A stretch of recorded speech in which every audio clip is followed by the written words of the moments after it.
Today's discussion will be on the future of capital markets, a provoking prediction from thought leaders. I'm really happy to have today a wide range of leaders, and hello, Abena.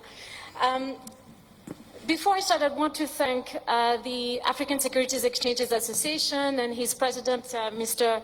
Pierre Celestin Ramakumba, as well as the chairperson of the Botswana Stock Exchange, Mrs. Neo Muki, for inviting me to take part in this distinguished event. And I'm very pleased to be here in Botswana, in this great country, with great people, and we've heard from Tebogo earlier on the greatness that this country is producing. So without any further ado, what we will discuss today is the future of capital markets. And as we've heard quite a bit in the past, let's say, discussions or speeches, is that there is no doubt that part of that will be the innovation, the inclusion, as well as the collaboration in order to drive that growth across the continent. So I would like to start with Dr. Amenounve. If you could please share your point of view on what are the key factors that the continent can do in order to further the growth of capital market, both locally as well as globally. Thank you. Thank you, Selloua. I'm very happy to be here.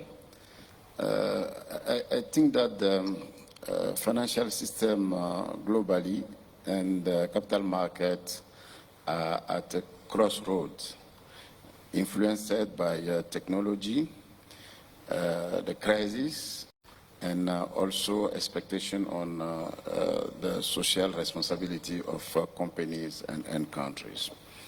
So for me, we can note 4 key factors that will influence the capital market globally and on the continent during the next years. The first one is the re-globalization. New blocks, new powerful countries, and also new roads of capital flows are appearing. And I think that will change fundamentally the financial system and the capital market. I can also mention the fact that the regulation will continue. People want less regulation. They want to decide on themselves. And as the regulation can continue to cut down costs, people will prefer less regulation to regulatory environment. I can talk also about innovation, technology. As you know, AI is a game changer for the next years. So we need to look at that very deeply to take in an account how AI can change the future of capital market. And finally, the last but not the least is the youth. We have a young population around the world. These young people are very, they want to go very fast. Their appetite for risk is very high, and they don't want to behave as the traditional way to do things. So I think that is important to take into account this population in how the future of our capital market will be. On the continent, we are not out of this dynamic, but we are a little bit late in many aspects. So we need to take into account the new wave and go fast to be adapted to the new situation. Thank you. Thank you very much. Markus, to you. Obviously, thank you very much, Dr. Amenounve, because obviously the demographic dividend is a critical driver for every single industry. It would be also interesting to see how the continent will, continue to have the new innovation around artificial intelligence and others that will fuel the growth. For you, what are the critical elements to drive growth in terms of capital market that you think would be beneficial for the continent? Thank you. Can you hear me? Yeah. Thank you very much. Maybe first of all, I should just introduce the International Finance Corporation for those who don't know us. We're part of the World Bank Group, and our mission is to actually invest in emerging markets, particularly in Africa. So I think the way we look at it is that capital markets in Africa are still fairly small, fairly fragmented, not necessarily regulated to standards that are applicable elsewhere. And we think that as IFC we can do much more. We look at, for example, the amount of funds that are available internationally. The figure which I just saw was $120 trillion in investment funds that are available. This compares to, I think, the 29 stock exchanges in Africa have $1.6 trillion in capitalization. So there's a lot of money that is actually available out there to be invested. What we think is fairly critical in Africa is the development of local currency financing. So what you see in a lot of African markets, companies struggle to access financing because it is not necessarily available locally. It may be available internationally, but it comes at a risk. There's exchange rate volatility. There are other elements that make it difficult to access those funds. And we think that well-regulated, liquid, diverse capital markets help not only governments, not only companies, but also small and medium enterprises. So we think in terms of enabling local businesses in Africa to access financing in their own currency, the development of capital markets, both on the equity side and on the bond side, is absolutely crucial.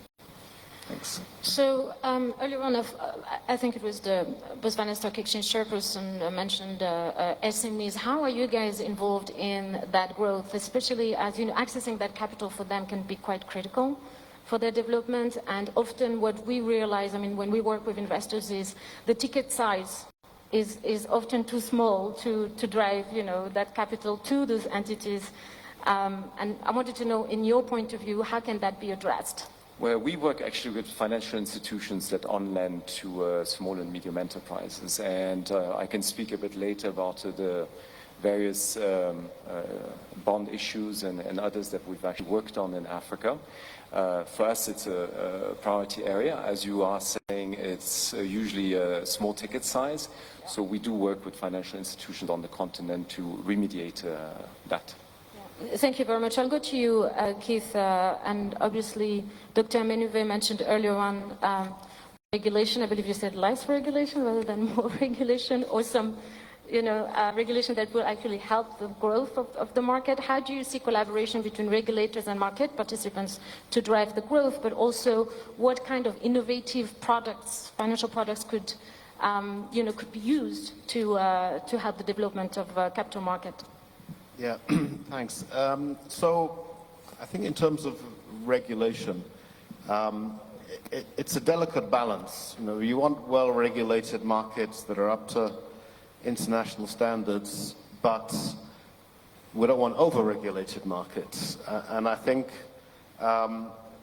you have to, the markets and the policymakers need to look at the value propositions. So, investors always have choices, and if we look at many equity markets, and it's not just in Africa but around the world, they're struggling to get new listings. And so I think that the costs of listing need to be kept at manageable levels, whether that's sort of financial costs of listing fees or compliance costs. If they're too high, markets will not get listings. It's as simple as that, or they will even suffer from delistings. And I think that's particularly a problem in small markets. But in terms of the innovative instruments, obviously a traditional market is focused around equities, and that may be too restrictive, I think. If we look at alternative types of instruments for raising capital, obviously we have bonds, but we may need to look at pooled instruments or different types of fixed income instruments, particularly if we're looking at, say, so the Vice President mentioned earlier the huge need for investment in infrastructure, plus the fact that pension funds and institutions have a lot of money to invest in infrastructure. So how do you bring them together? They may not go through a market. They may have direct linkages. But if it's going to go through a market, through a capital market, and that has various advantages on both sides, that's not going to be through an equity. We need the needs of regulation to allow for this pension to invest in those securities, which obviously there isn't necessarily, you know, an aggregated view across the continent, unfortunately. And we need, you know, innovative ways of allowing pension funds to meet those sort of investment needs. And insurance companies too. And insurance companies. Who All the holders of the. On a lot of. All the holders of the long-term money. Absolutely. So, talking about that, Abena, I want to go to you and find out. We hear obviously our continent is unfortunately, you know, lacks liquidity and depth, and I want to find out from you, you know, moving to the future, what can be done to increase market liquidity and market depth? Yeah, go ahead with that first, and then I'll do a follow-up question for you.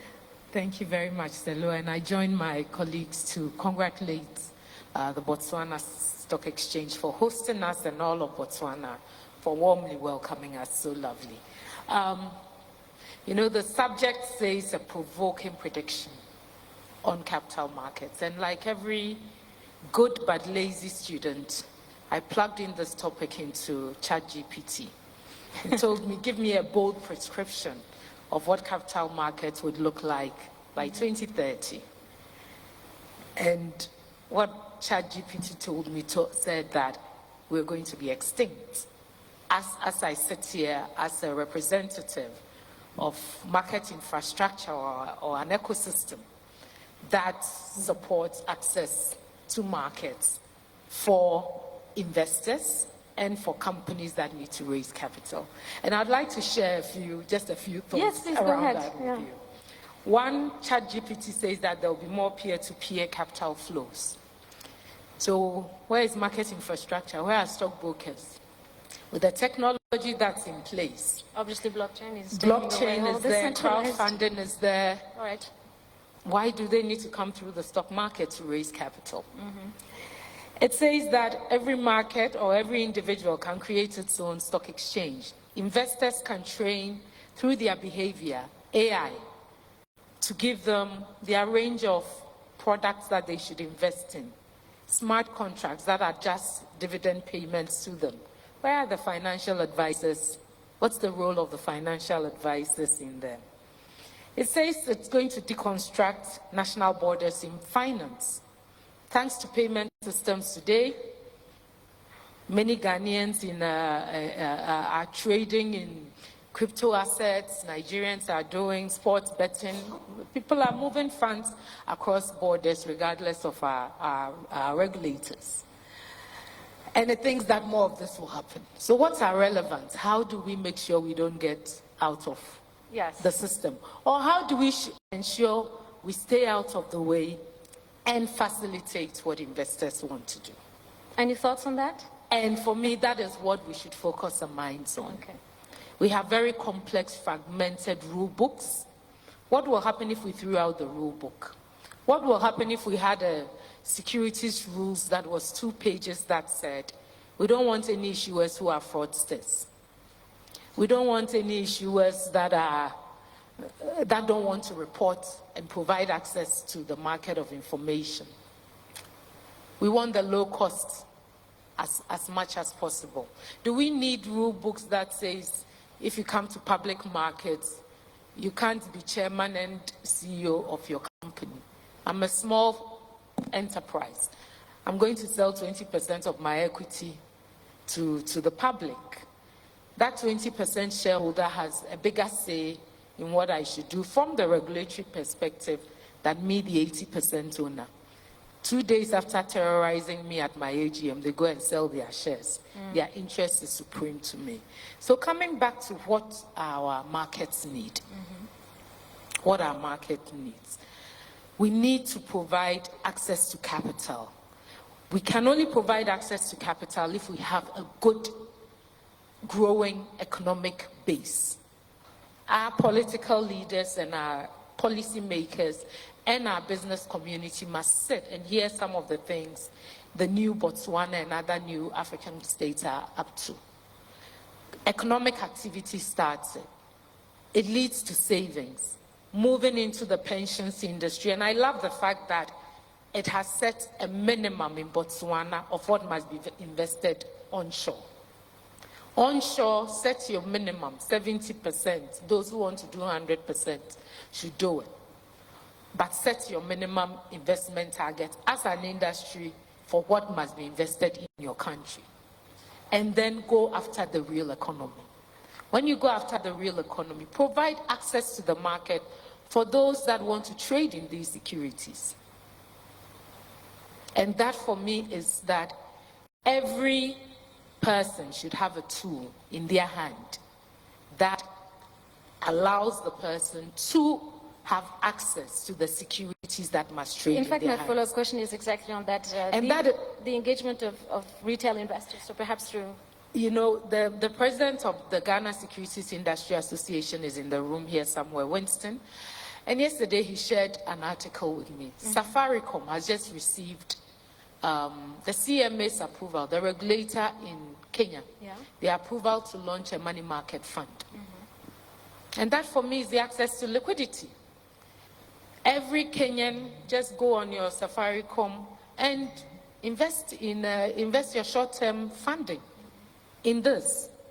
It means that more short issuances, whether by government or by corporates issuing commercial paper, is suddenly available to millions and millions of Kenyans.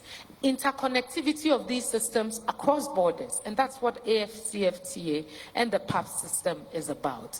Let's stop building the walls. The Vice President told us today, our role is to knock down the walls. The individuals here know what to do. There's a lot of complex trading happening by people that blows my mind, and ours is to break down those walls and allow them to do what they know how to do best, self-learn. But what we should always have a zero tolerance for is people who are in the system to game it, to do fraud, but enable those who want to do business have access to the capital they need. Thank you. That is amazing. Very, very insightful. Thank you very much.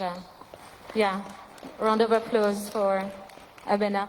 Dr. Amenounve, you mentioned earlier around some of the key factors to help the development of capital market, and I was wondering if you could just tell us how could those be concretely applied? Concretely, I think that we need to change our mindset as capital market players and authorities.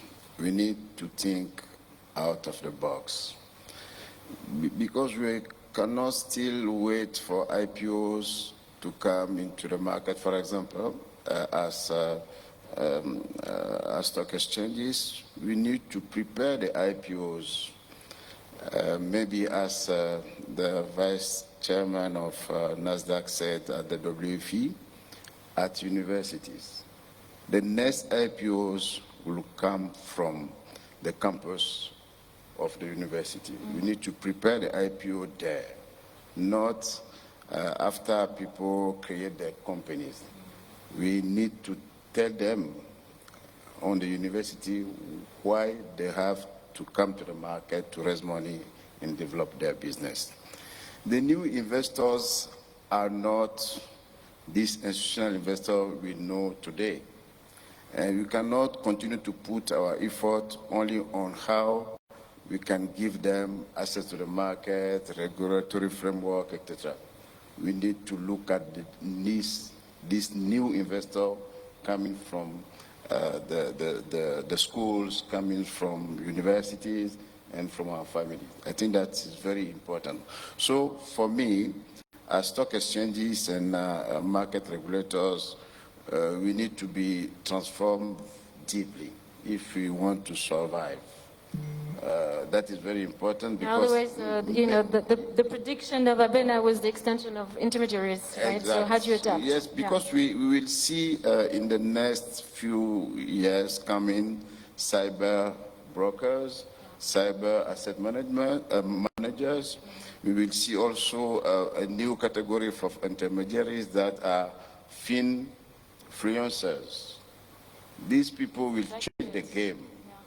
So we need to think about that and see how we can work together with them. And how you can incorporate that in your strategies, right, the next 5 and 10 years. That is very important. That is very important. You cannot continue to do as the traditional way we do things as stock exchange. Thank you very much, Dr. Amenounve. Markus, can you give us some concrete example of what you've done at the IFC to fuel the growth through investments in Africa, and what are your plans for the future?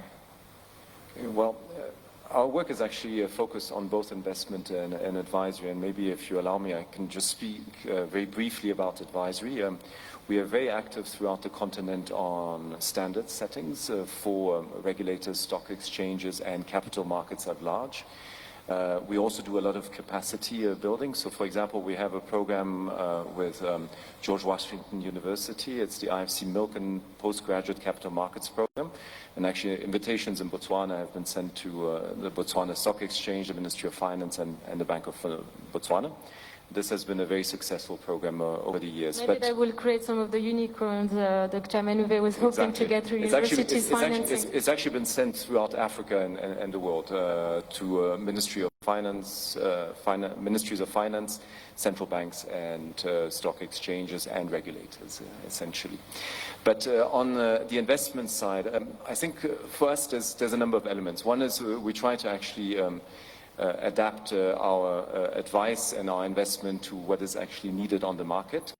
And one of the things that we found is there's quite a bit of demand for what I would call more generally sustainability bonds, sustainability financial instruments.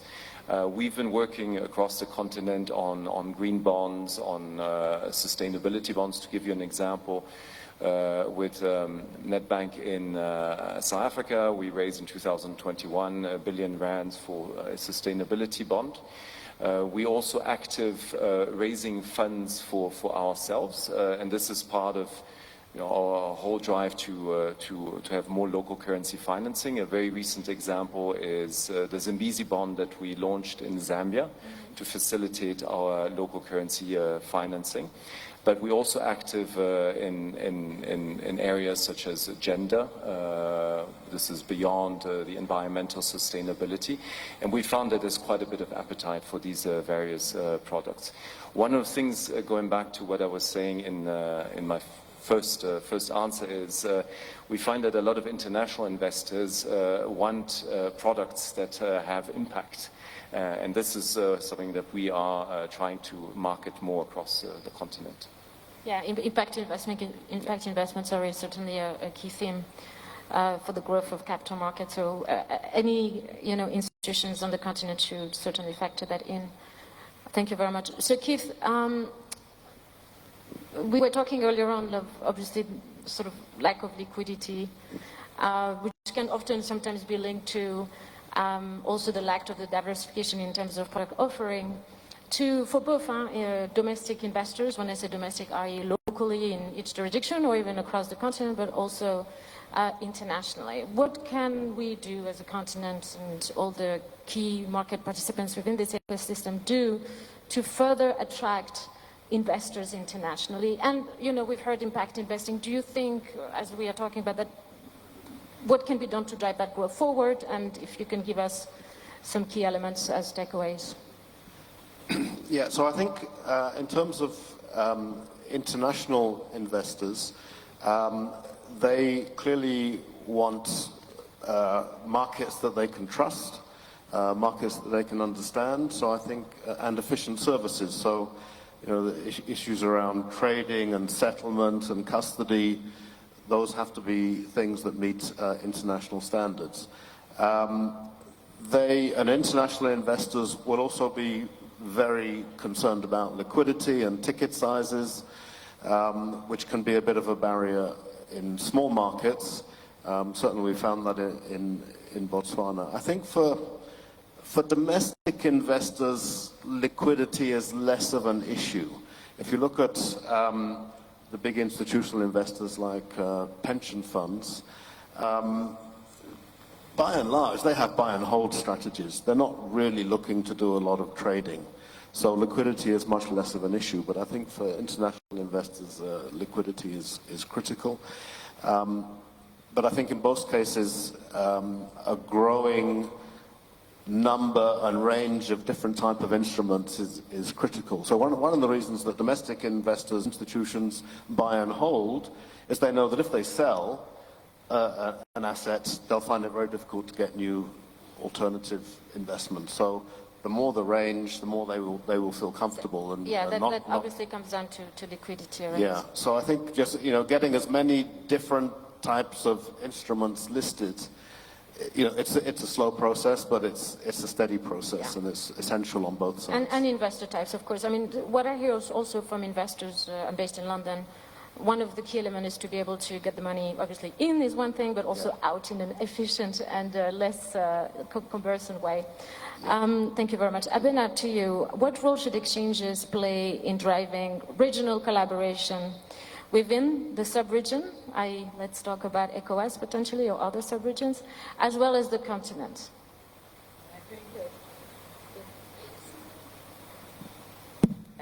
And I think this dives straight into the African Exchanges Linkage Project in terms of diversification and all that we're doing. And for me, it's the speed to market that we need to bring. But I'd also at this point want to talk about a very important project that Edoh here and the rest of us in West Africa have been pushing, albeit far too long, but we are making significant progress here. And that is the West Africa Capital Markets Integration Project. And I'm pleased to also announce to the room that we formed a West Africa Securities Regulators Association, and that is the regulators there have come together and approved rules for the public offer of securities across West Africa, have approved rules for the trading of securities across the market, and rules for the admission of West African stockbrokers through kind of a common passport platform. And so we are working to now operationalize these rules and launch the market that has been a dream and something we've been working on for almost 13 years. That is a very significant milestone. That is a huge milestone. Regulation, harmonization of regulation across countries. Absolutely. A standard rule book that applies to the market. And we realized that we could only do this by bringing the entire ecosystem together. So over the last 2 or 3 days, the market participants from Cape Verde, BRVM, Ghana, Nigeria, together with our Central Securities Depository, have all been here in Gaborone, meeting and discussing, and our partners from WAMI, the West Africa Monetary Institute, working towards operationalization of these rules. That would be amazing for the post-trade settlement, right? Across. Absolutely. So we're taking all of that into account to create a seamless experience for the investor.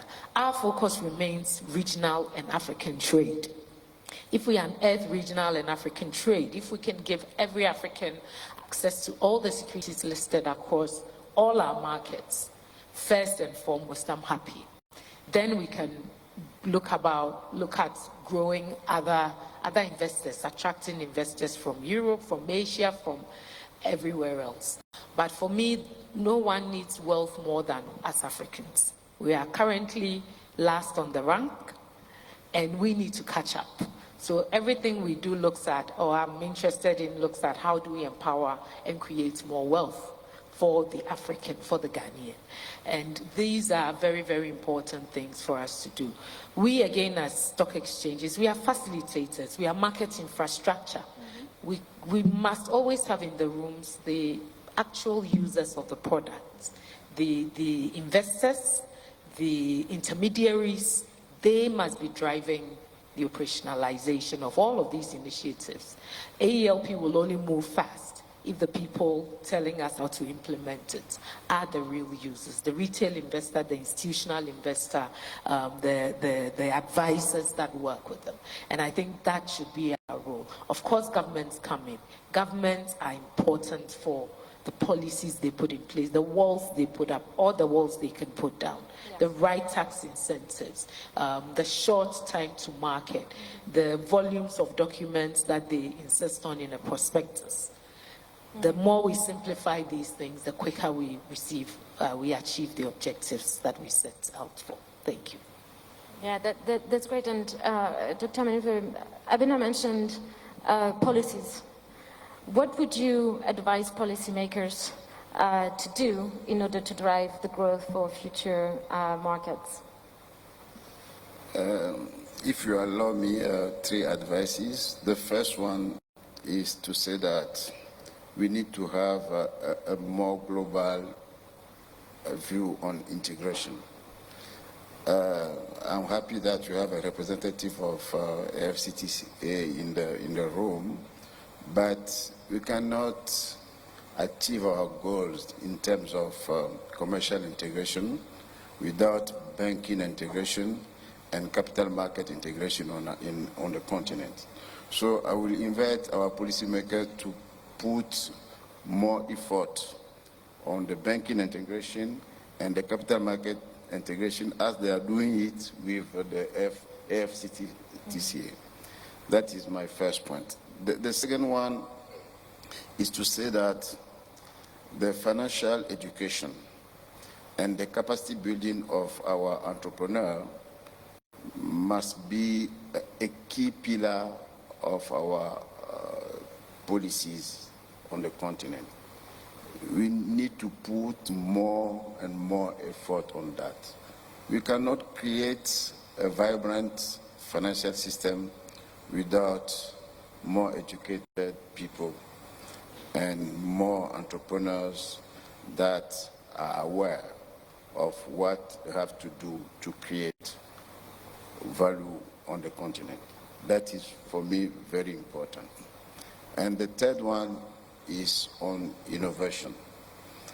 We have to create our own environment that can drive innovation on the continent.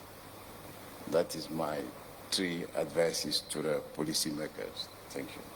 That's amazing, and obviously, yeah, we mentioned growth, but of course on the continent we need to ensure that it is an inclusive growth. So point number 2 is absolutely important amongst others. Markus, can you elaborate on the IFC World Bank Joint Capital Program and how it tackles market constraints while fostering investments? Oh, thank you, and I think it's a good follow-on question to the earlier one. Yes. So this is a program that is being implemented jointly by the World Bank and IFC, bearing in mind that we're part of the same group, which tries to tackle some of the regulatory issues on the one hand, and some of the investment issues on the other hand, in a number of African jurisdictions. So it's the program is quite active, for example, in West Africa, but also in South Africa and in East Africa. One of the offshoots is, for example, the Rwanda Capital Markets Program that we've been implementing for a number of years. And, for example, very recently a green bond was launched for the first time in Rwanda. We've also been working in other jurisdictions like Ethiopia. Just 2 weeks ago, there was a conference with the Ethiopian Capital Markets Authority. The whole idea here is to actually tackle the issues at the same time and bring both the World Bank's technical capacity and our investment ability together. And to go to Dr. Jefferis' earlier mention of infrastructure financing needs, we did actually launch on the Bourse, Régionale des Valeurs, Mobilières, the stock exchange in Abidjan, I think it was last year, a $100 million bond for the financing of housing across West Africa, and we actually were the co-investor for half of it. Thank you very much. Keith, to you. In fact, it's a bit of a follow-on on Dr. Amenounve's points on regulation. So obviously some advice are more harmonization with the policymakers across either sub-region or the region. What sort of advice would you give those either jurisdictions in terms of, yes, you go with harmonization, but how do you also keep your uniqueness while, you know, thriving to harmonize capital markets moving forward?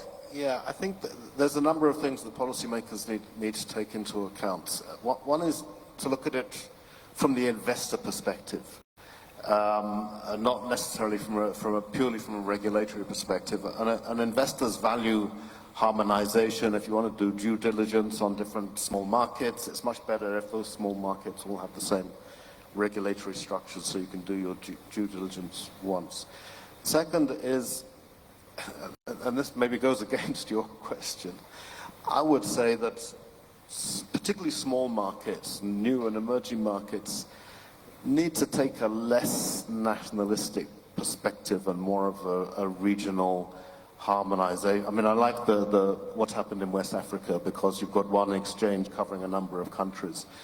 You know, in Southern Africa, do we really need Botswana, Namibia, Eswatini, Lesotho, 4 small countries? Do they all need their own capital markets and stock exchanges, or should they really be sharing one?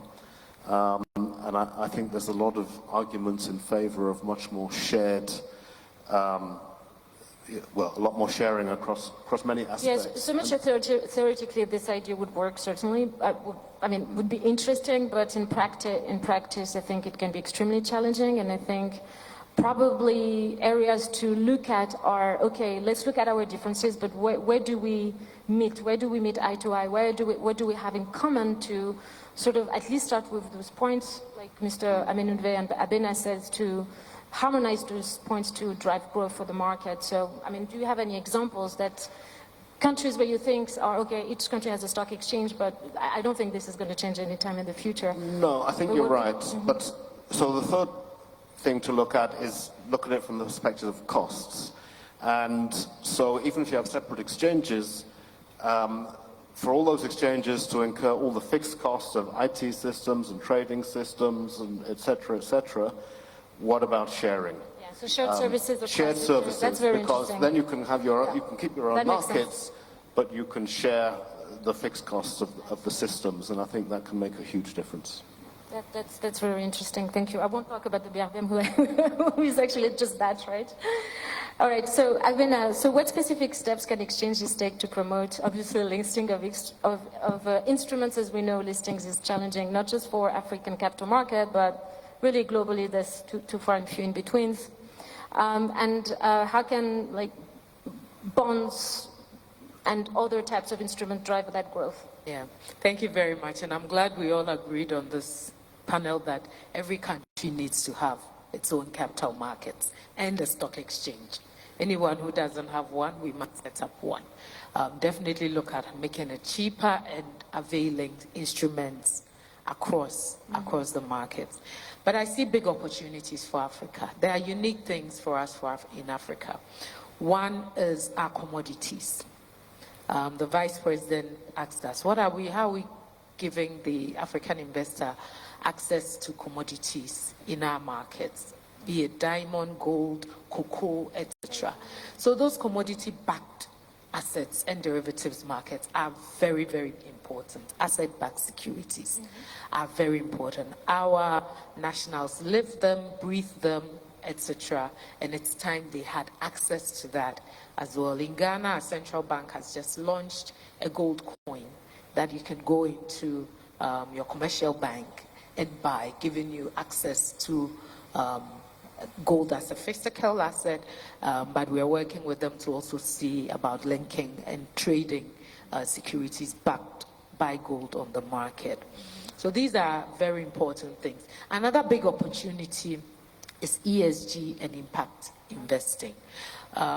Sustainable finance, we see there's a lot of interest in that area, and I think there's a unique opportunity for Africa to develop green bonds, social bonds, and other sustainable instruments and give access to that. For us at the Ghana Stock Exchange, we really view our role as providing access to capital across the wide range of capital needs of an organization.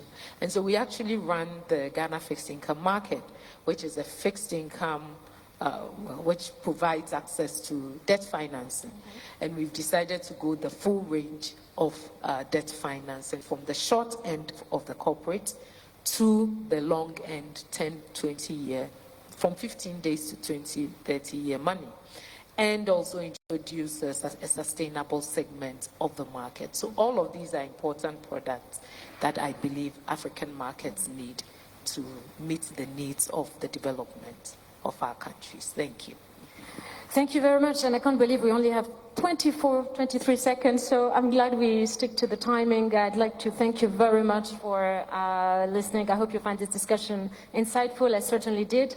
So a big thanks to the panelists, and a round of applause. Thank you very much, Ms. Selloua Chakri, for moderating this very first panel discussion. A round of applause indeed for our moderator for managing her time so exquisitely.